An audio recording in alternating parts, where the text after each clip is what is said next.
UFC Fight Night, Kape versus Almabayev. The UFC is back in the Apex this weekend for a bit of a weaker card, but we do have a flyweight title eliminator potentially to top it off. So let's go through and, without further ado, talk about it. First fight on this card here, we have Charles Johnson versus Ramazan Temirov in the flyweight division. Charles Johnson has really been rolling as of late. I know a lot of people are probably calling for a ranked matchup. I was honestly hoping to see that, but he gets rewarded with a really tough fight here against 18-2 Ramazan Temirov, who has 5 straight round 1 KOs. I'll say that again, 5 straight round 1 KOs across a few different promotions. Pretty unheard of for the flyweight division.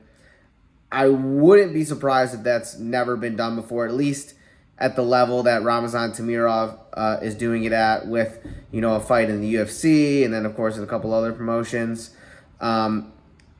Temirov is a pretty powerful guy. He's listed at like 5'4". I'm guessing he's closer to like 5'3", all muscle. CJ Vergara looked like he was towering over Ramazan Temirov, to kind of put things into perspective here. Charles Johnson's going to have a lot of height on him, a lot of reach as well, I'm sure. And I could see this kind of playing out like the Joshua Van fight, where the reach just really starts to bother Temirov, and Temirov just ends up getting caught. We're going to take Johnson to win this one by decision. Don't know if we'll find a finish on Temirov, but I do think he's going to have the advantage on the feet. And man, if Temirov hasn't been to the second round in 5 fights, who knows how he's going to do down the stretch here if Johnson hangs around. So Johnson by decision is the pick. Next up is Andrea Lee versus JJ Aldrich. Andrea Lee is coming off of 5 straight losses. She's been fighting good opponents during that time. I mean, Natalia Silva, Miranda Maverick. She's not fighting slouches in those 5 matchups, but still has not really been able to find a win in some time.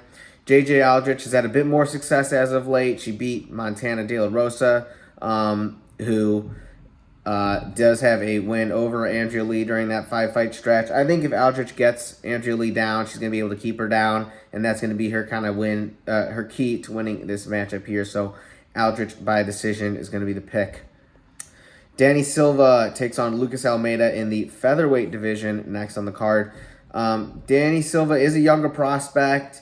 He definitely looks good. Looked good in that Joshua Kulbau fight, although he did get hit a lot. Like, he looked like the more damaged guy after that fight was all said and done, but I know he kind of dropped Kulbau with some leg kicks, really hurt his legs, and won a close decision in that one. Almeida just beat the brakes off of another prospect in Timmy Kwamba. A fight that the experience really showed. I think the power difference kind of showed there. I don't know. I think Almeida can take down another prospect here in Danny Silva. This one should be really good, but I'm taking Almeida in this one to win by decision. We're staying in the featherweight division here. It's a Ricardo Ramos versus Chepe Mariscal. Both these guys 17-6 in their career, although their UFC careers are going a bit differently. Chepe's undefeated, 4-0, whereas Ramos has kind of been up and down throughout his time in the UFC. He's got a lot of fights under his belt. I don't know, Ramos' game kind of bothers me. He's too reliant on the spinning kicks. He's a really good grappler, so we could see that come into play here, but I just don't love his stand-up game.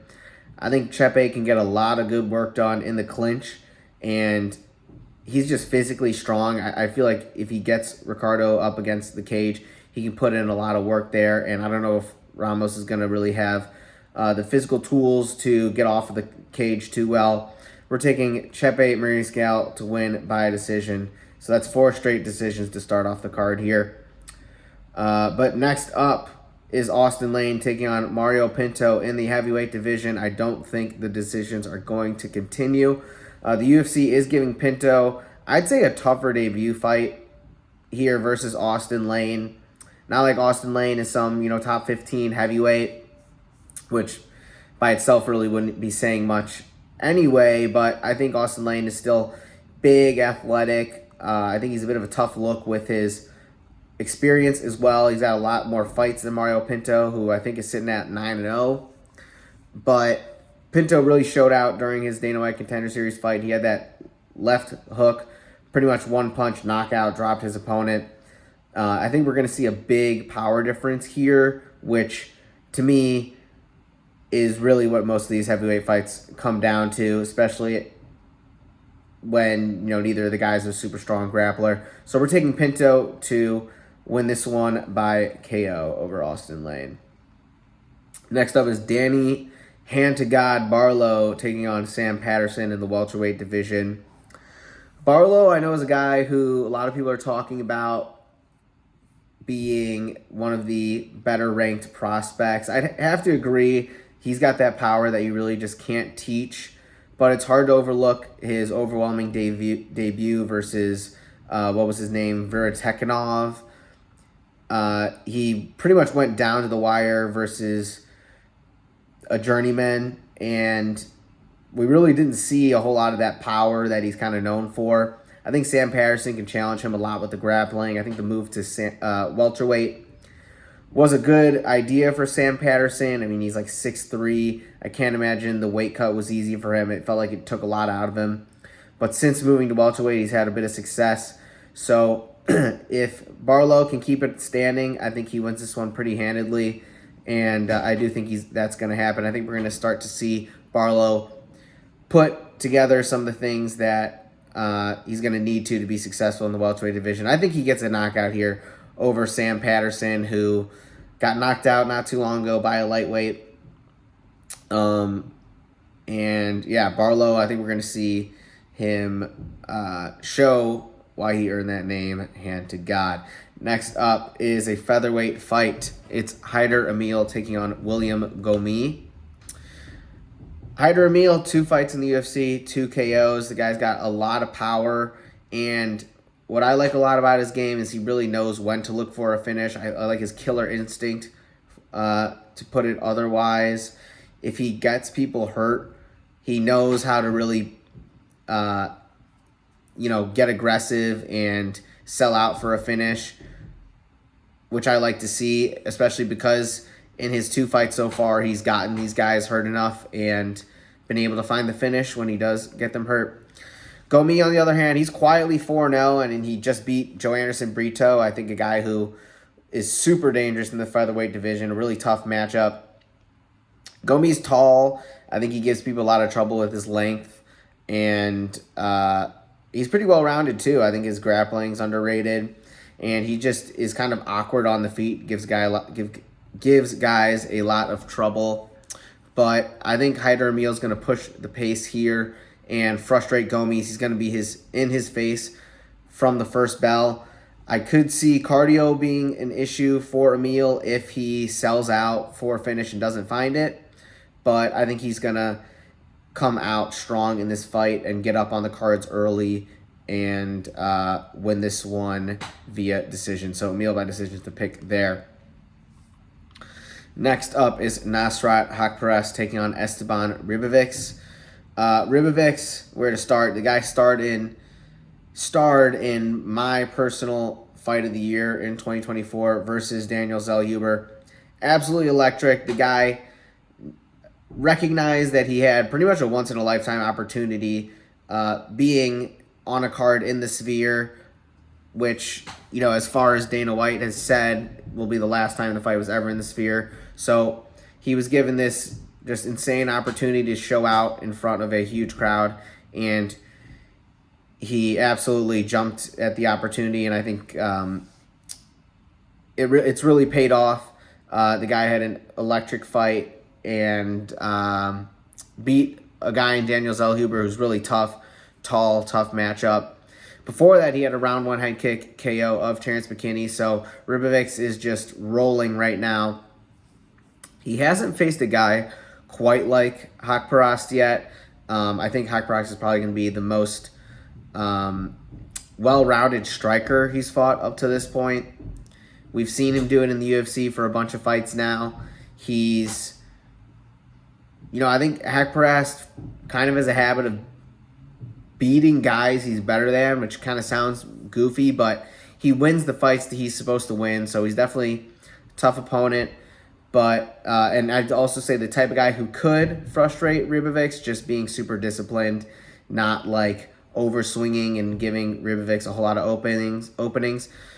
That being said, I just think Ribovics has just too much going for him right now. The momentum is pretty crazy. I think he finds a KO here and really puts himself in a position to start knocking on a ranked fight. Our co-main event is, this one's a doozy. It's Cody Brundage taking on Julian Marquez in the middleweight division. Brundage had a really weird fight in his last go-around. Went for a takedown versus Abdul Razak Al Hassan and got starched.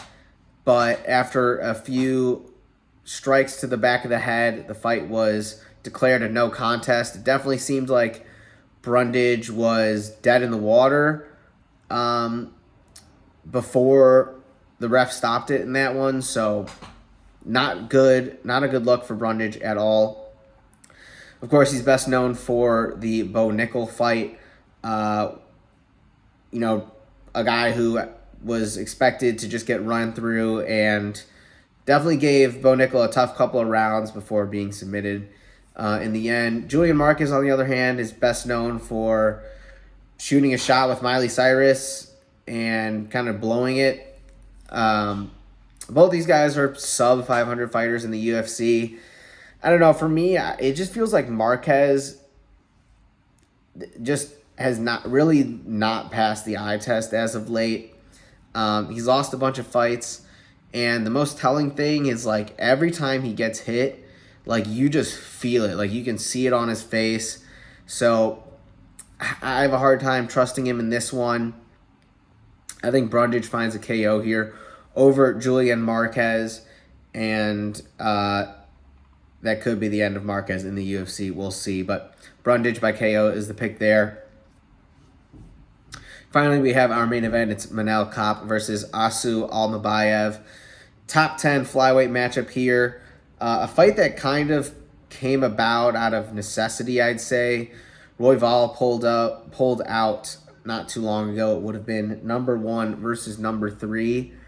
Instead, Almabayev steps in. It's going to be a different matchup than it would have been versus Brandon Royval. It would have been a much more stand-up heavy fight.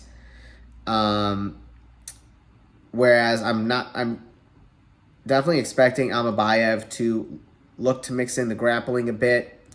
In all of his 4 UFC wins, Almabayev has wrestled a bit, so it's definitely a part of his game plan, and I think he is good in that area. His striking is not on the same level as Manel Kape's at all. I think he's a lot slower on the feet and just a lot more just wild and out of control. Kape is, has always staying on balance, never really overthrowing and like missing wildly. We do see that from Almabayev a lot. I expect Kape to outland him early and often and really separate himself early on in this fight. And we'll see how he handles the grappling of Almabayev. I expect him to, if he does get taken down, I think he's a hard guy to keep on the ground. Almabayev is not a wrestler on the level of, oh my gosh, blanking on his name.